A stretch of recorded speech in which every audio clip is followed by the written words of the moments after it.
when he comes back, somebody asks him, what have you been doing? And he says, I went to Jerusalem last night. And this man says, you went to Jerusalem last night? Are you willing to say that publicly? So they assemble this group and they tell him, describe for us Jerusalem. And he begins to describe it in very exact detail. And they're shocked. They don't know what to make of this now. The story of the night journey not only incited Muhammad's enemies, it caused doubt even among some of his followers. This is something they hadn't really expected. A journey that takes them a month to be made in an evening and to come back. What Abu Bakr says is, listen, I believe that he's getting messages from God. That is certainly more extraordinary than making a night journey to Jerusalem. As Muhammad's relationship with the Meccans continued to deteriorate, his enemies decided that the time had come to eliminate him. And they decide to get a youth from each clan. They all come together and they're going to strike him with one blow together. So the blood is distributed amongst all the clans. Under cover of darkness, the assassins surrounded Muhammad's home. Inside, a covered figure lay asleep. As dawn broke, they prepared to strike. But Muhammad had been forewarned about the plot. He asked his cousin Ali, whom he knew the Quraysh would not harm, to take his place. By the time the assassins burst into his home, Muhammad and his companion Abu Bakr had escaped into the desert. With the Meccans in hot pursuit, they set out on a circuitous route to the oasis settlement of Yathrib, 250 miles to the north. For several months, Muhammad had been sending his followers there for refuge. Now, he was about to join them. Yathrib was quite different from Mecca. It was an agricultural settlement. People grew dates and they had farms, and there were a number of clans and tribes living together in the settlement. The settlement was engulfed in tribal warfare of the worst kind. It was an example of where the whole system in Arabia was beginning to break down. One killing led to another, and nobody could seem to find a solution. Nobody, that is, until the clans of Yathrib heard about the trustworthy Muhammad, hoping he could unify its warring factions, which included two major pagan tribes and their Jewish allies. A delegation from Yathrib had taken the dramatic step of inviting Muhammad to move to their settlement. The deal is that he will serve as their binding arbitrator. That is, both sides to the conflict have agreed already that they will accept the arbitration of Muhammad, whatever it would be. The people of Yathrib vowed that they would take the Muslims on board as honorary tribesmen. They would be their protectors. Anyone who hurt the Muslims, they would retaliate, and the Muslims agreed to do the same. This move from your tribe to join up with people who were of no kin to you at all was absolutely unheard of. Muhammad was really going off into the wilderness here.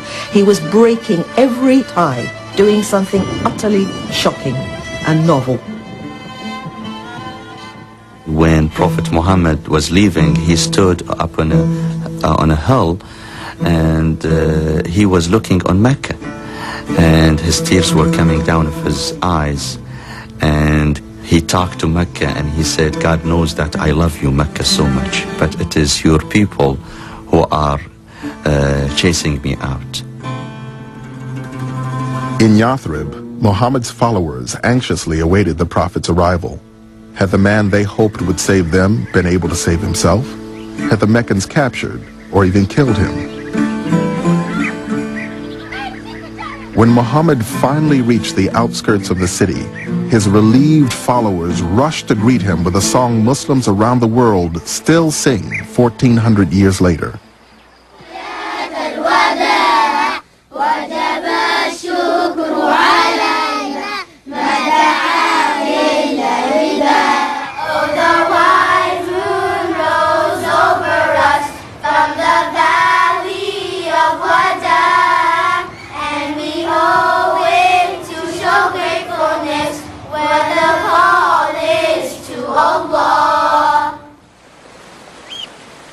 Muhammad's arrival marked the beginning of a dramatic new chapter in the history of Islam. For the first time, he would be the leader of a sovereign community based on Islamic law. Yathrib would henceforth become known as Medina. Muhammad arrives in Medina as somebody who's escaping danger. He's been invited there, but he doesn't know what to expect. So at each stage of his life, there's a new challenge, and obviously new fears and new doubts. And so he started thinking in terms of policy, in terms of strategy, in terms of tactics. And that's what ultimately made him into a statesman, because that's what statesmen do. Now, unlike Jesus or the Buddha, who seem to have been purely spiritual leaders with no temporal responsibilities whatever, Muhammad found himself now head of state, having transferred the Muslim families from Mecca to Medina. He now had to make sure they could survive there. The survival of the fledgling community depended on its ability to defend itself against attacks from Mecca. To respond to this possibility, Muhammad developed a novel political solution. He essentially establishes a pact, an agreement. Sometimes it's called the Constitution of Medina. Whether you were a pagan or a Muslim, or a member of the Jewish tribes or any other tribes in Medina, you had to sign on to this pact. And the pact established that if there were ever an attack on Medina from the outside, all the inhabitants of the town would be responsible to defend the city. This way, Muhammad really developed a revolutionary idea, which was transcend your tribal responsibilities, your petty particularism, and begin to think in larger terms as an entire community. Now, this was a very fearful, terrifying time for Muslims, but nevertheless, it was seen as a time when the faith was at its strongest. It's a creative act for Muslims to look back at the Muslim community in Medina and try to apply the ideals to their own society so that they can reproduce something of the Prophet's original spirit. I came here to this country, and I came with a feeling that I left back in my original country in Iraq many memories, many painful memories. One of them that my grandfather, as well as 13 members from my family, were persecuted and imprisoned by the dictator Saddam Hussein. That reminds me of the agony and pain many early immigrants went through when they came to Medina. Like many other Muslims who have fled persecution in their native countries, Imam Hassan Qazwini was drawn to America by the promise of religious freedom and economic opportunity. He emigrated to Dearborn, Michigan, a city that has the highest per capita concentration of Muslims in the United States, where people are almost as likely to speak Arabic as English. Hijrah, migration, it has a shining aspect for me, as well as for the Prophet and his companions who came with him from Mecca to Medina. And that shining aspect was the freedom, religious freedom that they faced in Medina.